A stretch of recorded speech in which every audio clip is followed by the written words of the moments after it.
Hello everyone. Today we're going to be using a fun prop to relieve a little pressure and tension through the sacrum and the lumbar spine.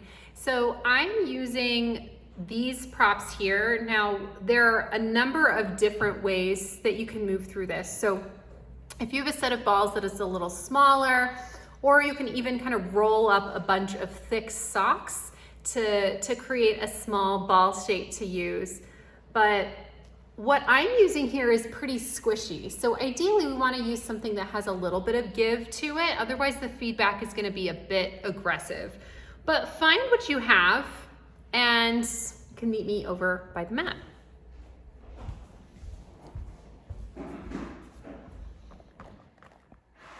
All right, so let's go ahead and lay on down. Bringing your prop with you. And what I want you to think about with the prop is we're gonna find placement. You kind of locate where the back pants pockets are. If you had them on your pants, we're gonna place those balls right kind of mid-back pants pocket. So as you lie down, let's think about placing those balls mid-back pants pocket, but we want to make sure that those balls are supporting your neutral pelvis. So that when you place those balls, we're not super tucking up the pelvis here. We're not curved through the tailbone, nor are we super arched through the back. So as you place those balls, let's make sure that you find that placement that's going to align with the way your pelvis rests neutrally down onto the mat. So as you place, make sure that you're giving yourself some space to move them around, either up or down, so that they feel like they're in that right spot. Now, once you feel they are there in the right spot, let's take a moment to take a couple pelvic curls and pelvic extensions. So you'll feel that movement of your sacrum just rounding over the shape of the ball. We're bringing in that little tuck of the tail, and we're bringing in that little round down, where we're creating a slight arch in the back as that tailbone dips down towards the mat. And let's take that back and forth, just finding that little scoop and that little reach down through the tailbone, rounding over the balls. And let's take a couple more here. We're finding the movement that feels pretty easeful. So we're not creating an abundance of tension in order to go further than a range that feels natural. And let's take just a couple more. Just finding that natural range of motion. And then let's pause about halfway between those two spaces. And I want you to imagine that your back pants pockets are like two seats of a teeter-totter. The line of your pubic bone is going to be the center of the teeter-totter. So let's think about sinking one seat of the teeter-totter, so one half of your pelvis is going to sink down into that ball. We're going to lift it back up level, and we'll take that sink to the other side. Now this isn't going to be a huge movement, so you're not going to feel a lot of action happening. It's just going to be a little settling. We're just moving some of that cartilage joint that's available to move through the sacrum. Taking it back and forth and noticing if one side has a little bit more depth potential than the other. Meeting it where it's at.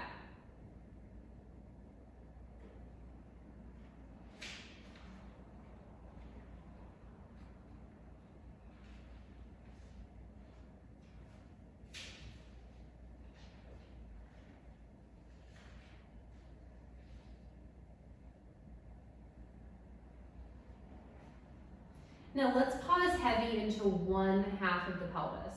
So feeling the sink that feels natural. And we're going to take your pelvic curl and pelvic extension, just staying weighted through that half. And so as you glide back and forth between those two spaces, just again, kind of finding the range that feels quite natural and easeful, and letting the ball, that prop that we're using, massage out that glute space. And let's take a couple more here.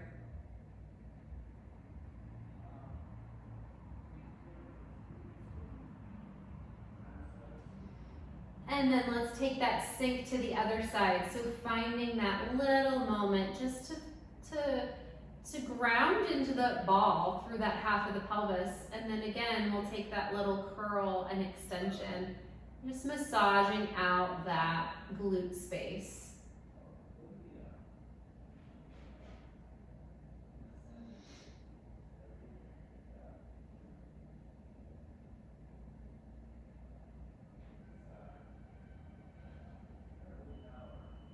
Let's take one more here to this side. And then we're gonna build from this space. So as you return back to neutral, and we're equally weighted through each of those balls, we're gonna start to take this around in a circle. So let's think about finding your pelvic curl. We're even through each of the balls. Now let's dip into one ball through that half of the pelvis.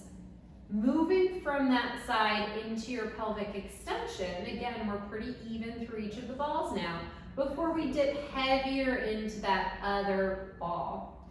Back around to your evenly weighted curl. And let's continue around in our circle here, really taking the time to find that drop that's available for each quadrant that we're moving into.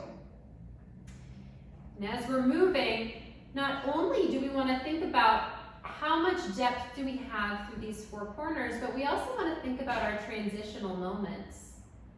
And so how smooth do those transitions feel between the four quadrants?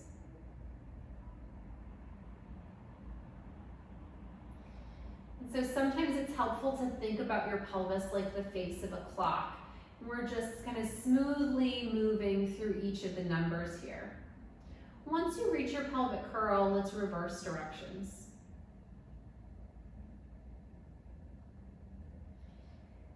Our knees are staying pretty steady. We're asking a lot of movement to be pretty isolated through the pelvis.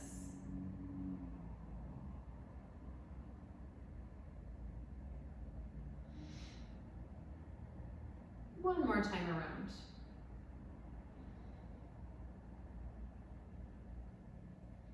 And then let's pause at neutral. So we're gonna rest evenly through our balls.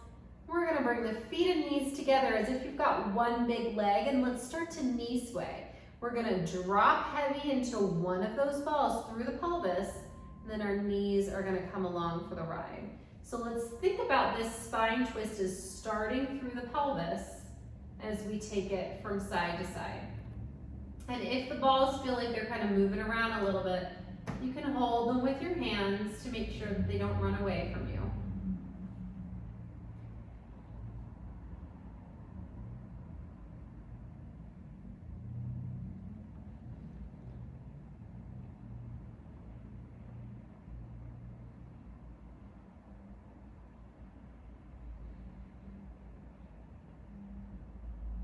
And there's often a nice massage moment as you really lean that outside of that hip capsule into the ball. It can feel like a really lovely release or massage moment for that space. And let's take a couple more here, just side to side.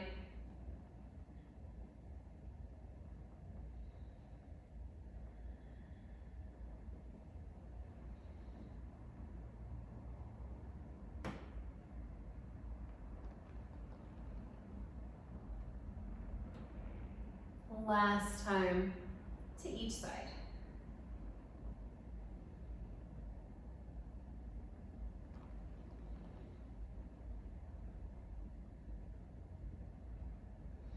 And once you come back to center, you can separate the feet. Let's take those balls away.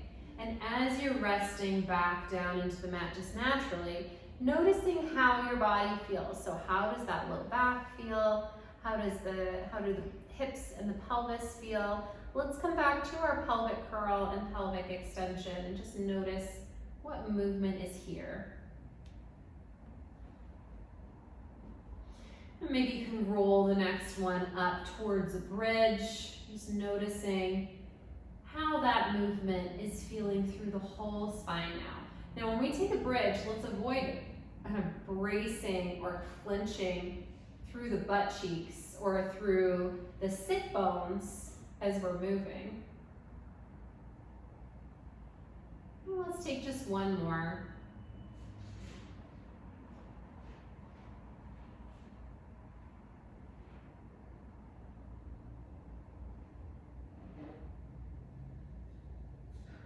And then you can gently roll off to the side. You can come up to a seated position. But invitation is just to take a few steps around the room now and notice, okay, what movement is here that might not have been there before.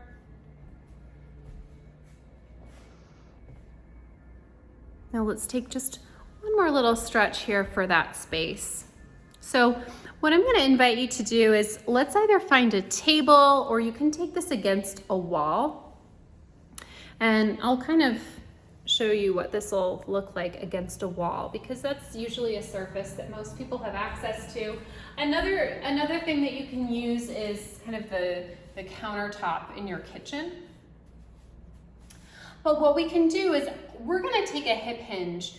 And when we hinge, we want to think about your belly, your heart, and your forehead getting to bow down to the wall or the kitchen counter as a unit so that we're not rounding the spine.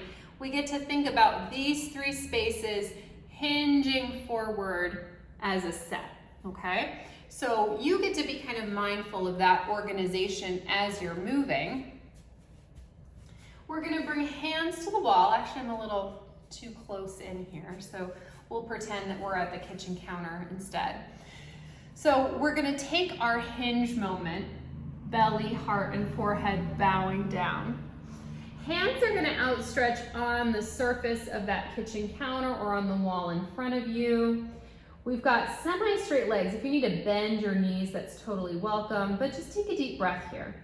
We're breathing into the barrel of the rib cage, and we're gonna alternate a knee bend. So let's bend one knee just softly, and then the other, alternating back and forth as we keep that spine nice and long. We're not rounding the spine.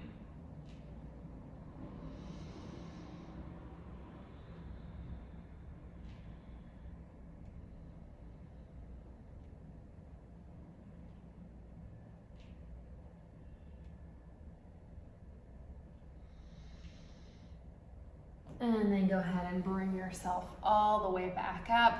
And again, take a couple steps around the room. And we really want to notice, because kind of the reason why we're doing this video is that tension or that tightness that can collect through the sacrum or the lumbar spine, really like due to sitting or due to a lot of walking. And so as you're moving around now, notice how much more movement you have through the hips, or if that pressure is kind of eased. And this can be a nice invitation to either take a break from your day and move, or before a movement practice to create this space so that when you're moving through your practice, you're not building on a foundation with a lot of tension and tightness. You're building on a foundation that feels more easeful, and there's space within that sacrum. So I hope you found this helpful. We'll be back with a full class next week, but I hope these little movement snacks are good breaks for your day, and even a nice opportunity to delve with some more mindfulness into a space in the body or into like a few movements with some specificity. So I'll see you back here next time on the Wise Recharge with Us from Home series. Take care.